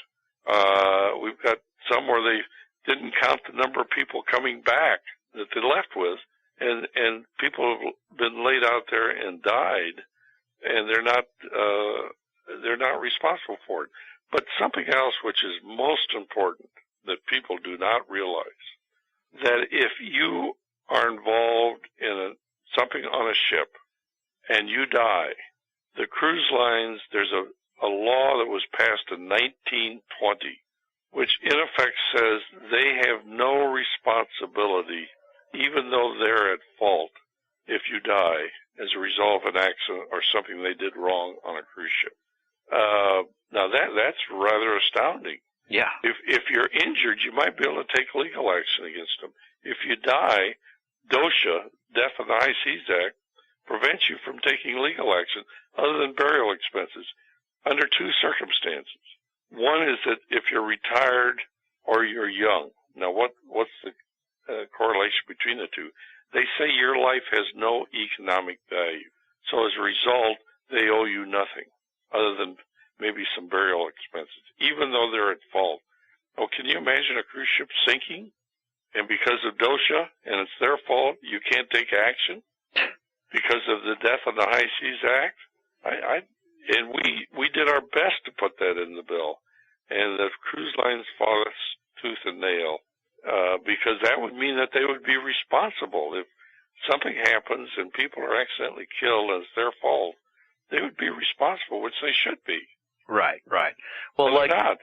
in this Ken Williams story, it's just to flesh it out a little bit more. He after the event, after the cruise, the family's completely traumatized by all this, and Carnival Cruise is all apologetic until it comes time to be responsible for what happened, and then it gets into a whole different ball game, and they're not interested in helping out with any of the sort of therapeutic treatments or anything for the kids and stuff like that. Yeah, well, I know his daughter was traumatized. He was traumatized. And, I told you earlier in Marion's story, you think they're working with you until you go to take action. Yeah. And then it swings the other way as far as it can swing. And they play hardball. They're lawyers on all of these things. Now, they've given the risk management a new title. They're called customer care representatives. We get away from risk management. We'll call them a customer care representative. So a woman's been raped. So the customer care representative comes up and puts her arm around him. And the woman tells this woman what happened to her. Guess what's happening to that information? It's going to the lawyers for the cruise lines. Yeah. Yeah, at the woman's most vulnerable spot. They're telling this person they think is there to help them, as we thought the person that we were working with that was there to help us, was really gathering information to give to the lawyers to limit the liability of the cruise lines. It makes you it just makes me angry just to hear all this. I can tell you, Kendall, I don't think I'll ever go on one of these cruises. You really would have to twist my arm to get me to go on one of these things, because it's scary. Well, it doesn't have to be scary. Yeah. All we want is accountability, that steps are being taken to protect the safety of the passengers. And in the bill that we passed, we are finding more and more that the requirements put in the bill are being ignored by the regulators and not being followed up on and not reporting the crimes and not putting the man overboard systems in place. And frankly, that's disheartening. But they've built a culture over the years that's been very effective in the people that regulate them, by hiring them and having meetings every 2 months that we think are conflict of interest. And it's a whole culture that's been successfully built up. But as the public becomes aware of this, and according to CLIA's own statements, they are, because somehow I and others are manipulating the mainstream press, which is a joke. Maybe some of these things will swing in our direction, and I think they are swinging in our direction. But I can only tell you, it's a fight every day. And when we see wordings have been changing the intention of a bill on reporting crimes, it makes us angry. Oh, and rightfully so. And how somebody could go in, whether it's the FBI and Coast Guard, as Senator Kerry has said, or the cruise line industry, clearly not in the interest of the public, but in the interest of the cruise lines. It's just again, I'm left speechless by a lot of this material, because it's such an uphill battle. This is such a monolithic industry. Hats off to international cruise victims for continuing to fight them on all this stuff. Another story on the website that really stood out to me sort of gives you an idea of, as you kind of said, the culture aboard these ships as well. This guy, David Gabriel, he's there with like his 9-year-old son, Right. It's a whole family, and some random nefarious person is following him and his son around, and then eventually he gets separated from his son, and he sees his son with this person, this abductor, and he punches the guy, he holds him down. Eventually, he can't wait any longer for help to come, and then when it gets reported to the ship, they throw him off the ship. Yeah, right. In the middle of nowhere. I mean, his family's on the ship. He's given 5 minutes notice to get off the ship, and left. Who would do that? It just goes to this whole idea that, in their eyes, you're a statistic, and they need to get you out of there as fast as possible, or they have to keep this thing moving, in a sense. That's another thing kind of stood out from the stories about the people with the scuba who disappeared during the scuba trips. It's like, hey, if they don't turn up in time for us when we leave, then that's their problem. That's like their attitude. If you're taking a scuba trip and you take 16 people out, you better make sure you take 16 people back. Right. And the scary part is if they come back with 15 people, they don't care. They just go on to the next stop. And they write it off to, oh, well, maybe they maybe they fell in love with Jamaica and ran away there. It's like, come on, cut the crap. Yeah. Well, it's an interesting industry how they've separated themselves from the excursions, from the medical care, and so many of the things that they do to avoid liability instead of accepting liability. And if you screw up, and you accept responsibility for it. That's a lesson the industry is learning very slowly. Yeah. But more and more people are becoming aware of it, and we appreciate you're doing a show on the subject, because you're going to reach people every time we do something. We reach people, and hopefully it'll be beneficiary.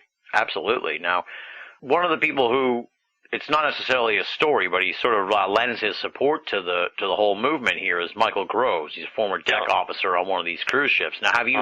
He says in his I guess you could say supportive post that he can't really talk about anything, which is kind of frightening in and of itself. You wonder what kind of restrictions are placed on these folks. But have you heard much, in the way of like off the record, at the bar talk from people who have worked on these cruise ships as to really how pervasive this problem is? Well, we have on our board, on our executive committee, the former head of security for Princess Cruise Lines. These are the kinds of talents that have come to us. And Michael was a security officer on a cruise ship. So they're bringing us a story that they have a unique perspective on. And one of our members, who's in England, has told the story how he's tried to seal a crime scene. Somebody's been raped or something, and they go in the next day and the room's been scrubbed by the cruise lines. The very thing he asked them not to do. And it's a story that happens over and over and over. And in the case of Michael Groves, he was injured by a pirate attack. And that brings up an interesting another story as part of our legislation. Mm-hmm. All ships, if you read the bill, are required to add an acoustical sound device. Now, that's what was on Michael Grove's ship. And that device allows you to focus a sound at an approaching pirate ship, let's say. Yeah, vessel. Yeah, vessel, and the sound drives them away. It's like sending a laser. Yeah. So the bill required that to be added on all cruise ships. Well, guess what?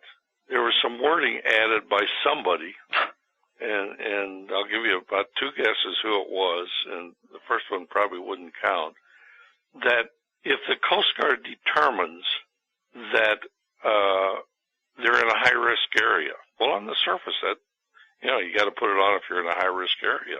Well, I noticed earlier this year, the Coast Guard wasn't requiring it be put on a cruise ship. And I said, well, why not? I mean, New York Harbor is a high-risk area. You know, you got the World Trade Center.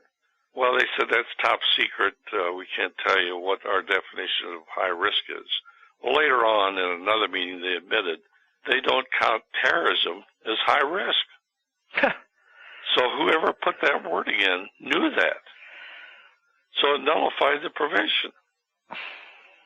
So that cruise ships, instead of having this protection against a terrorist attack, are now required to put it on. And it's not an expensive piece of equipment. It costs $35,000 maybe for one piece. Maybe you need three of them on a ship. It's a peanut item. And that's what Groves used to drive away the pirates that attacked his cruise ship. I don't even know why. See, why would they not even want them then? If it's not expensive and it you know. Hey, you know something? You'll have to ask them that. Yeah. Yeah. It's just. I mean, logic would say. Right. Our board member, who was head of security for Princess Cruise Lines, required that to be put on cruise ships, on Princess cruise ships, and that saved that particular cruise ship. And this guy, if you go on our website, you'll see a book that he's published right on the front page. He is a real security expert.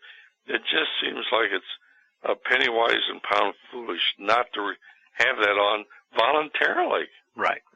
Exactly. Yeah. There's so many good reasons to have it. I can't understand what their reasoning is not to have it. Well, probably does it cost $25,000-$30,000?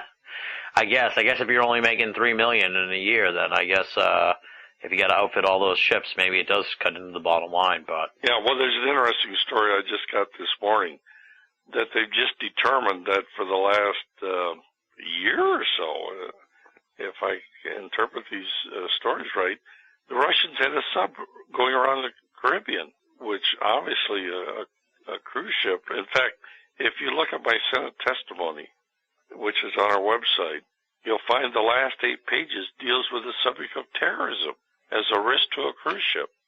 Absolutely, yeah. Yeah, it's a perfect risk. They're big. You can take down thousands of people at one time, and you don't have to be a submarine to do it. You can be a rubber boat that comes up and attaches an explosive to the ship. Right. Yeah, well, you know, those American ships were attacked in Yemen before 9/11, so it's not like these crazies haven't come up with these kind of ideas before. It's amazing that it hasn't happened yet, you know, given how lax all this security is. Yeah, well, it will happen. Anything that can happen will eventually happen, I think. I don't want it to happen, and let's hope it doesn't happen. And let's hope they take some steps like putting these devices on their ships to help prevent it from happening. But to ignore it and change a provision in a bill so you don't have to do it is beyond reason in my mind. Right. And just to take people into the sort of into the now moment, if you will, let's say, like, for instance, you and I are on the deck of one of these ships and I go overboard. You know, what's the standard operating procedure, and then what really happens? Because it stands to reason, I don't know how fast these ships are going, but if I go overboard, by the time you can get to anybody to stop the ship, it's already gone quite a distance anyway. Well, the answer is the best chance you possibly have is you know exactly when it happens and exactly where it is. Mm-hmm. Then you can take action. And that's what companies are proposed that they have systems to do. Right. But so oftentimes they'll look 8 hours for somebody on that ship before they even call the FBI or the Coast Guard to fly out. And guess who pays the Coast Guard to go out and search for these people? It's the taxpayers. Right. Not the cruise lines. But your best hope is you know exactly when it happens and where it happens. Then you might have a chance. Other than that, sending an airplane out to fly to the Caribbean is just wasting hundreds of thousands of dollars because they never find them. Right. And the scary part is, you know, in this example I just used, it's you and me standing there. If you're by yourself and you go overboard, forget it. Yeah. If you're standing there, you might have a chance that they throw you a life raft or something and are able to, immediately take action, you got a better chance. But if you're alone and they don't know it, your chances are slim and none. And one other thing I might just mention is that people going overboard, so oftentimes alcohol is an issue. Yeah. We have a Lindsay O'Brien on our website, girl from Ireland. She was a family, they had 4 daughters, and her family took this cruise. The girl was 15 years old. In 1 hour, they gave her 10 drinks. Ah. She went to the railing, threw up, and fell overboard, and that was it. My God. And so if, now, we sort of have been talking about how these people the victims here are treated as a statistic. So let's go back to that scenario we're talking about. You and me, we're on the deck, I fall over, you run and get help. What is their reaction? Do they stop the ship? Do they turn around? Do they call out? Like, how does it work? Yeah, they should immediately. I think there's even IMO regulation thing. They should stop that ship immediately and go back and look for the party. I think there are regulations, and once in a while they will find somebody. If you have the perfect situation of somebody going overboard, somebody seeing it, and there's immediate notification.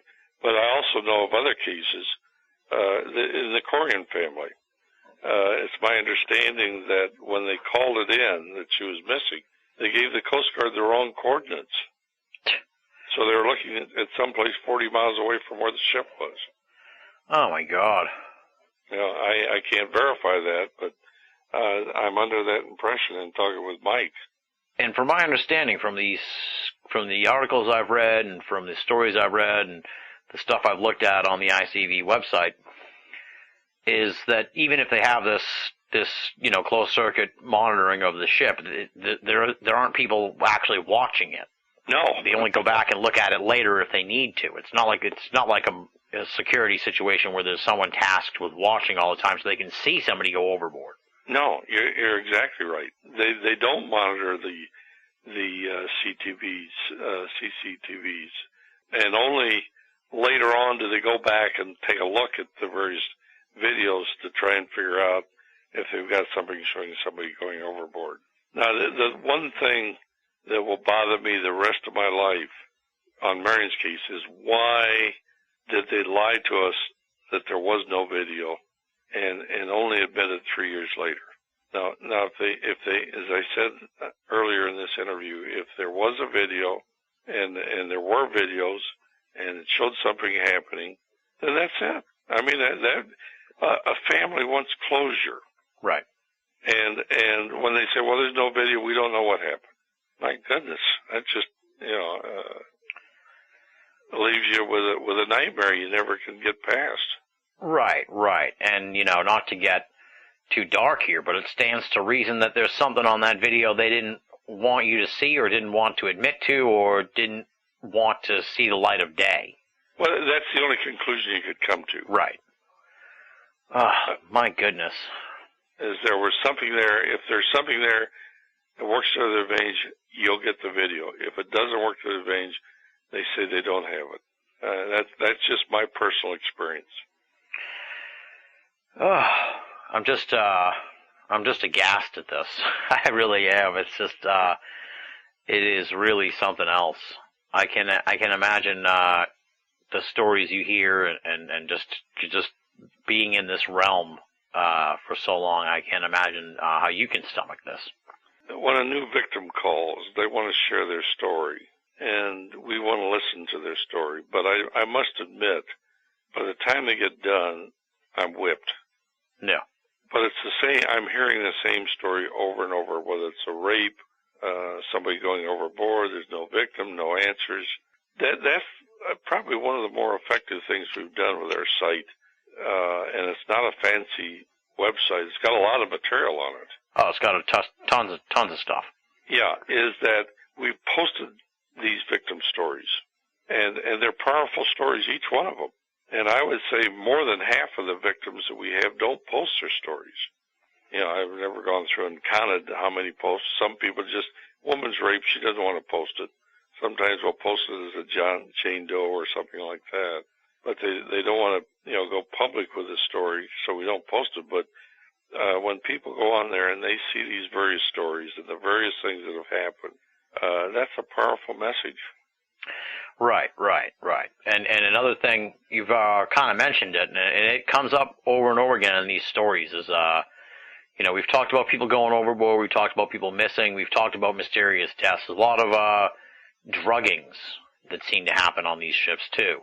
So you can only imagine, we talked about the lawlessness of these places, the excessive alcohol, you can only imagine what kind of drugs are floating around on these ships. Well, there's a story out in the last week that, it's being posted. I don't know if it's posted yet. I think it may be. Is this the Disney cocaine story? The Disney story. My goodness, of all places to be having drug parties going on, that's the worst place. Yeah. And they're not unique. What's that? The Disney ships.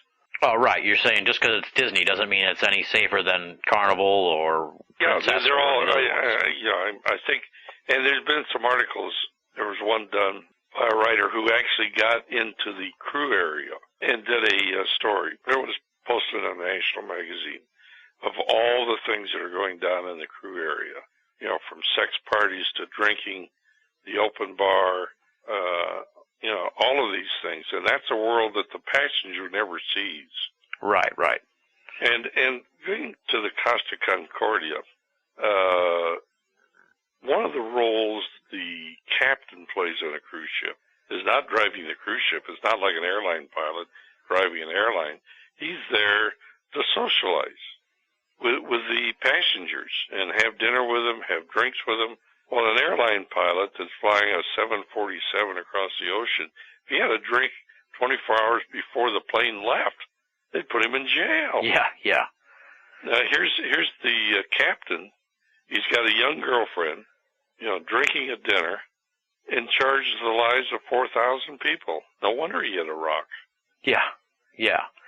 And it's, you touched on sort of also that world underneath the ship, in the bowels of the ship. It's like a whole, we talk about it's like a city on the sea. You can only imagine that there's sort of a subsection or a sub-city, if you will, beneath the ship where the crew is. And you can only imagine what goes on down there. And again, we talked about these. Some of these people have been on these ships for like years, so it's just a whole nother world. And I can only imagine that there's sort of there's got to be a certain sense of separation between the crew and the passengers, and almost a disdainfulness in sense, I bet, from some of these folks. They're third world countries. What are they going to do? They're on there 7 days a week after week. And if you had any tendency to alcohol or drugs, you got to do something to entertain themselves. And I'm not saying that's what they should be doing, but those areas should be monitored. There's an area that should be monitored by independent police. Right. Because if the ship gets into trouble, and you got, I read one article, I can't verify it, that at any given time, 40% of the cruise is drunk. I don't like to say things. It was out of an article, so I'm just going to say that's the way I recall that article. But, that's their entertainment at night. Yeah. You got an open bar, cheap drinks. You got to do something. And there should be at least independent people down there watching what's going on. Because the crew is in the Costa Concordia. When that ship got in trouble, the crew was first to go. Exactly. Yeah. They were worried about themselves. Yeah. Well, it's they're like I said. They're on these ships year round practically, and the passengers are just sort of passing through. It's very sort of territorial in a weird way. It's very interesting in that. Yeah. regard. Well, it's a different way of life. That's for sure. That's for sure. I've heard stories too. I'm sure you've sort of heard these too.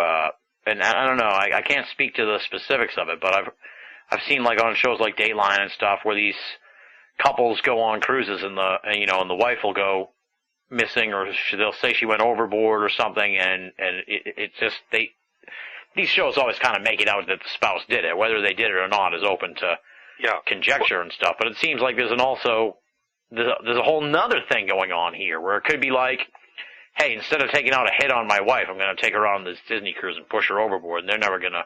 Yeah. Well, Chris Shea, who really started the first hearing, said it's the perfect place to commit a crime on a cruise ship. Yeah. I mean, if you want to do somebody in, that's the perfect place to do it.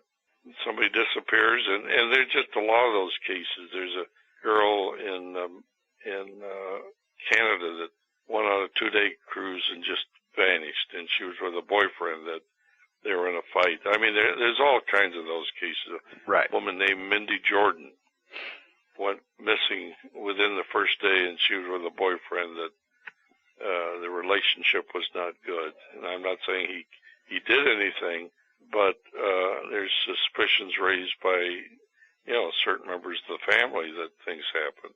So anyway, yeah, the scary part is you can't say that he did anything, but you can say that there's been no proper investigation. Right. That's the difficult part of it all. Right. Two things kind of came into my head. Like we said, if not for people, the family members of these victims and stuff, there's probably countless other people that have gone missing or died or been victim of these crimes that don't get reported. And again, absolutely. You get the crew. I can't even imagine if they're this callous with you and the other victims of these crimes. Can you imagine?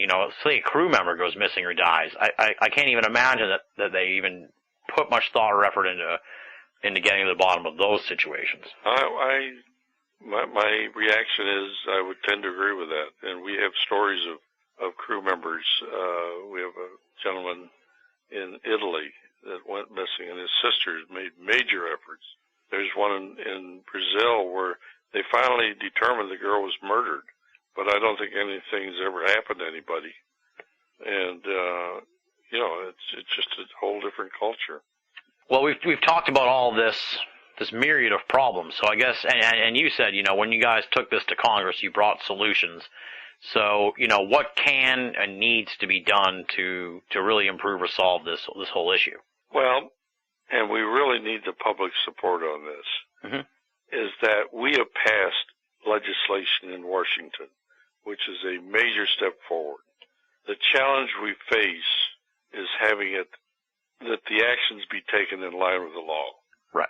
And that's where people can communicate with their congressional people, and we are communicating. But when Congress knows that the public expects these things to happen, it's not pushed under the table, regardless of what the cruise lines may be doing to support their position in Washington. So we need that help.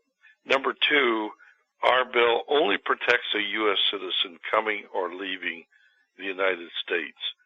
So if they go to the Mediterranean and they take a cruise, they're not covered at all under the law.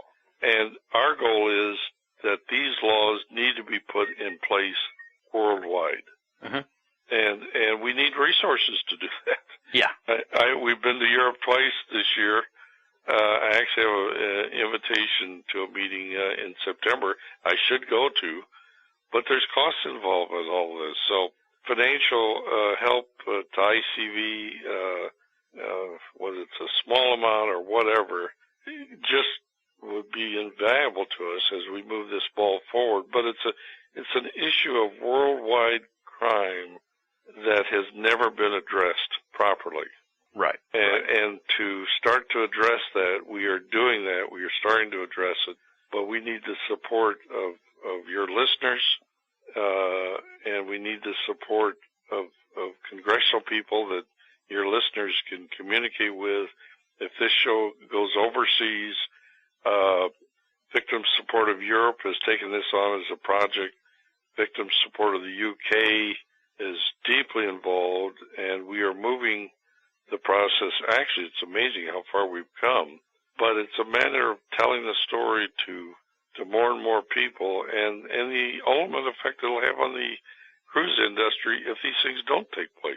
Right. Now, you've mentioned here over the course of the interview that these ships don't have any sort of independent oversight or police force. Is that a possibility, or is that just something that it's going to take literally an act of Congress to have done? I mean, we need like air marshal type people on these. It'll take an act of the UN, and the UN has a division called the International Maritime Organization in London, and I was there in May, and we have made our first visit there and had a presentation.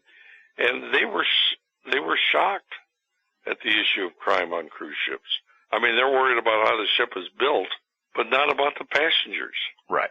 So there is a division of the UN, the World Society of Victimologists, which is the top victim organization professionals in the world, has come out supporting efforts on our part to have the International Maritime Organization take international steps to put in place regulations to protect the citizens of all countries. It shouldn't make a difference to somebody getting on a cruise ship, whether they're from Italy or the United States or wherever they're from. Mm-hmm. They should be assured protection, and the third world countries where these ships are flagged has been a joke. Yeah. And you do have one section on your website I want to highlight before we let you go here, and that's the don't snooze before you cruise. This is tips for people going on cruises, because we've talked a lot about what the government and, the law enforcement agencies need to do, but what can everyday people do, aside from not even going on these cruises? But if they're going to go on a cruise, what should they be aware of? And any sort of information we can get to them would obviously help try and prevent future incidents. Yeah, well, if they go on our website, they can go on the right-hand column and see the warnings of issues they need to be aware of. And the one point I want to make, as a result of the law that's been passed in the United States, and I assume probably most of your audience is American. Yeah. They now have rights that they didn't have. They have the right to call the FBI on a confidential basis from the cruise ship to report the crime and not go through the security of the cruise ship. They have the right to call a victims organization, independent from the cruise ship in the United States. They have the right to contact a lawyer. They have the same rights that if a crime occurred here in the United States, you would have. You could go directly to the police. You don't go through an intermediary. Right. And there are support organizations, and you'd get a lawyer. So they have those rights today that they can exercise. But they have to be well aware of the fact that they can't assume that everything's going to go great on a cruise ship and turn their kids loose. You got the issue of alcohol and et cetera. And if they're on a ship that is not coming in or out of the United States, they only have the rights to take action by a third world country, and that is not satisfactory. Absolutely not. I think the two big takeaways here for folks who would be going on these cruises is always be aware.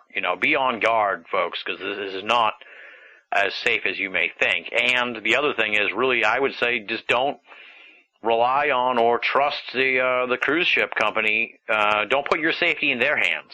I think that's the two things that are the big takeaway. And to operate in teams and not go out on your own. That's where you really can get in trouble. Yeah. Ultimately, where are you and the ICV going from here and into the future? Further attempts to obviously get the word out about this and more legislation?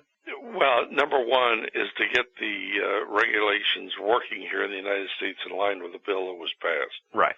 And that's turning to be a more difficult issue than I thought. You think you pass a bill, but and you've done it all. That's only the beginning. Then you have to work with the enforcers to take the necessary action. And there are fines that if cruise lines don't do certain things, that they should be fined. And I read something on an editorial in the New York Times. It said a law without fines is not a law if there's no penalties. Yeah. For not doing the right thing. But the second thing is that we are truly moving this message around the world, and actually have made a significant progress just in the last year. It was only after we got the U.S. bill passed, but we need your friends that may be listening to this in other countries to help support us in these efforts as we try to get the laws put in place and the protection around the world. The ideal item, and you mentioned this, if you go to our website, to the community tab, and you click on that, you'll go to a page that shows that independent security, how it can be set up on a cruise ship. And that's the ultimate, potentially ultimate item that would really be helpful. Right. So when things happen, somebody is there to protect your interest and not the interest of the cruise lines. Exactly. Well, on that note, we're going to call it a day here, Kendall, because you got to get going. We've already talked at length about this, and I've really enjoyed the conversation. The time has flown by. I actually am kind of hastened to say I enjoyed it, because I'm going to hang up the phone and sort of still be disgruntled about this cruise ship industry. But I can't thank you enough for your yeoman's work in getting the word out, you and all the folks at the International Cruise Victims Organization. Up until a few years ago, the lawlessness of these cruise ships was really so frighteningly underreported, and I think that the work that you guys are doing are not just going to make it safer for people in the future, but have already made it a lot safer for people who have gone on cruises already and know about the potential dangers there. So, you're doing a tremendous service, and I can only hope that in the long run you win this fight against these cruise ships to be more accountable for themselves and to be more responsible for the people that are paying to go on these trips. And like I said, I can't thank you enough, and I can't give you enough kudos for your tireless work, and not only getting the word out, but getting to the bottom of all this. So, thank Tim, you. I appreciate that. I would just say that we've done it with no paid staff, with just volunteers, but volunteers with a passion.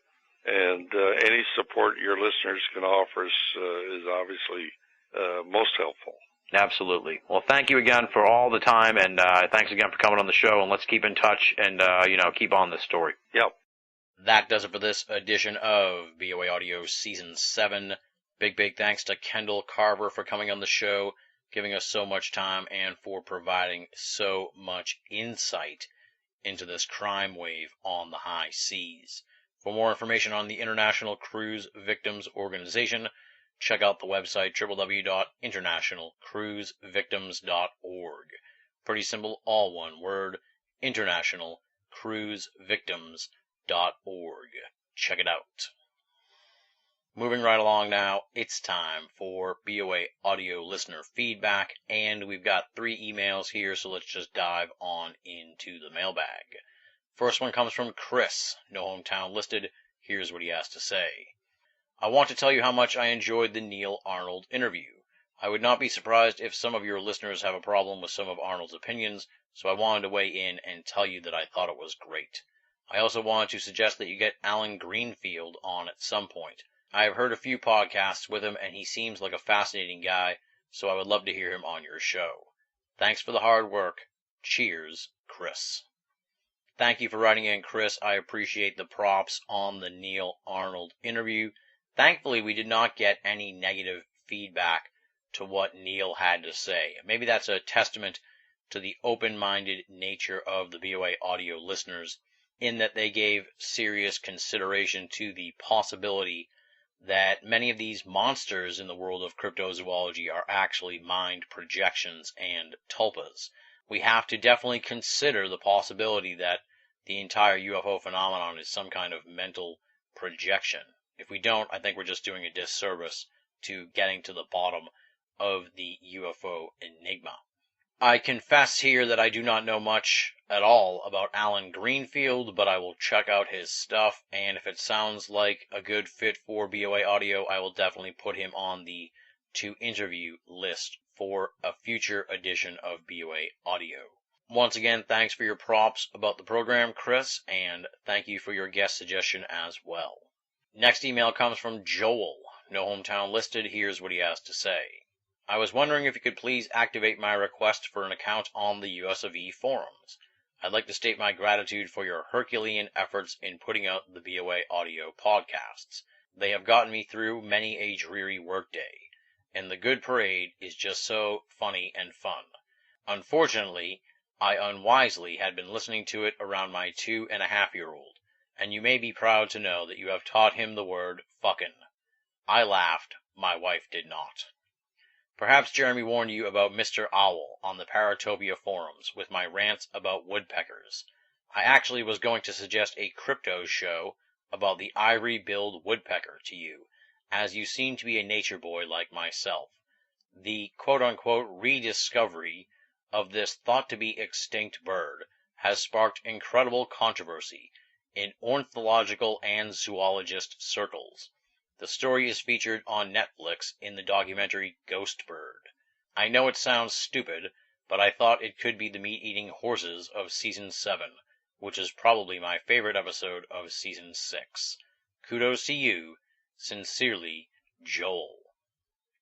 Thank you for writing in, Joel. Much appreciated. Folks will be happy to know that I did activate Joel's account at the US of E, the official BOA forum. I am terrible at activating those requests because we get inundated with spam accounts, and then I have to sort through the spam accounts and figure out who's spam and who's real. We got a pretty good system going, but sometimes folks have to wait a couple weeks to get activated. So if you have registered for the forums and your account has not been activated in quite some time, or you're still waiting on it, definitely send me an email so I know you're a real person and not a bot, and I will activate your account as soon as possible. Now, with regards to my accidental teaching of your 2.5-year-old the F word, 1,000 apologies, of course, to your wife. We've had this conversation here at the end of the program before. I just don't think the BoAAudio is appropriate for toddlers to be listening to, and young children. Although I've tried to curb my swearing. I think you'll notice here in this episode with Kendall Carver, there was not a single expletive in the entire 2 hours plus. So I'm doing a pretty good job on that. And your point here about all this kind of raises another issue. And if you got youngsters listening, get them out of the room, folks, because what put me off about last week's show with Neil Arnold is he just pretty much obliterated poor Santa Claus. And I thought about putting a warning in at the beginning of the show that it was not suitable for young children, but I ended up not doing that. And I'm hopeful that the mythos of Santa Claus was not ruined for any young BoAAudio listeners who may have tuned into the Neil Arnold episode. And finally, thank you for this tip on the documentary Ghost Bird. I will definitely look into it. I'll be honest, I certainly would have been very skeptical if someone suggested an ivory-billed woodpecker edition of the program, but since you seem to suggest that there is quite a rich array of discussion surrounding this whole thing, it's definitely something I'm going to check out. I don't know if it could be the meat-eating horses edition of the program for Season 7, but it certainly would be one for the books if we could really get a full episode out of the Ghost Bird controversy. My only concern is that it's sometimes difficult to track down people who are behind films. Authors and website publishers are easier to track down. Filmmakers sometimes are a little bit harder to get a hold of and get on the program. I've been trying to get the guy behind the Toynbee Tiles film on BoAAudio for quite some time and still can't get a hold of him, so getting the makers of Ghost Bird on the show may prove to be just as difficult a challenge, but I will certainly look into it, and I will definitely watch the film because it sounds interesting, and we'll try to get a hold of the folks behind Ghost Bird and see if we can get them on the program. So, thank you for writing in, Joel. Once again, sorry about exposing your child to my potty mouth. Sorry for keeping you waiting to get onto the forum, and thank you for the guest suggestion. Final email comes from Steven in Arlington, Texas, and here's what he has to say. Hey dude, I'm just a BOA listener from Texas. I cannot in good conscience listen to another BOA MP3 without sending along a check. Keep up the good work. You mentioned where to send checks at the end of each episode. I'm originally from Chelmsford myself. Great breaking news from Bruce Rux. Best, Steven in Arlington, Texas. Thank you for writing in, Stephen, and tremendous thanks for your donation to Banal of America. I will be honest with folks, it has been a very tight 6 weeks here at BOA HQ. I ended up having more expenses than I anticipated here this summer and have really been just getting by for the last few weeks. Hopefully that's going to turn around here as the fall begins, because I've got some good stuff lined up business-wise here in the autumn. But once again, I want to thank Stephen and, of course, all the other folks who have donated to Banal of America this summer and this year and in the past in general. Thank you, folks, for helping keep BOA in the black so we can continue providing quality programs to all of you. Stephen, if you're ever back in the Chelmsford area, shoot me a line. I'd be happy to go out and grab a beer or 3 and discuss the crazy world of the paranormal. And on that note, we pull the strings and close up the BoAudio listener feedback mailbag for this week. Big thanks to Stephen, Joel, and Chris for writing in. And if you'd like to be a part of future installments of BoAudio listener feedback, there are a myriad of ways for you to participate. You can write to BoAaudio@hotmail.com or go on over to banalofamerica.com, BINNALL of America.com, and click the contact button. Or while you're there, click the forum button, and that will bring you to the official BOA forum, the US of E.com, THEUSOFE.com. We like to call it BOA's Paranormal Playground. Lots of great discussion going on there with regards to BOA audio as well as the paranormal and pop culture. We have got a fantastic exchange happening with regards to the Neil Arnold interview. Lengthy posts discussing a variety of aspects surrounding the Neil Arnold episode happening at the forum right this very minute. So if you want to join in on that conversation, head on over to the BOA forum. And of course, we are a part of Facebook and Twitter, so just punch in Banal, BINNALL, and you will find my profiles on those sites. Feel free to befriend me, follow me, or poke me. It's all good, and I'd be happy to have you as part of my online circle of friends. And if you want additional content from Banal of America, like us on Facebook. Just punch in Banal of America, you'll find our page, like us, and you'll be given access to a variety of other stuff from BOA. Up next, let's thank the outstanding and esteemed BOA staff, Leslie, Chiron, Regan Lee, Joe V, Tina Senna, Richard Thomas, Marla Pena, Bruce Pretty, Tony Morrill, and our webmaster, Jeremy Boston. Coming up at the website in the next few days will be an all-new Trickster's Realm from Regan Lee and the long-awaited return of Gray Matters from Leslie. So head on over to Banal of America for those pieces as well as new stuff from the rest of the outstanding BOA staff. Banal of America, make it a part of your search for esoteric enlightenment and entertainment. Now comes the time in the program where I rip off a piece of cardboard, scrawl a message on it, and ask you to make a donation to the BOA franchise. You've already heard me waxing poetic about how it has been a very financially tight month at Banal of America, so any donations that folks could make would be greatly appreciated. There are 2 ways in which you can help out. You can head on over to Banal of America and click the PayPal button. That'll bring you to PayPal. They'll walk you through the process. It's safe, secure, and simple. But if you don't trust the internet and you want to donate via snail mail, there's also a way to do that as well. You can mail your donations to Tim Banal, P.O. Box 232, Pinehurst, Mass. 01866, and you spell Pinehurst Pinehurst.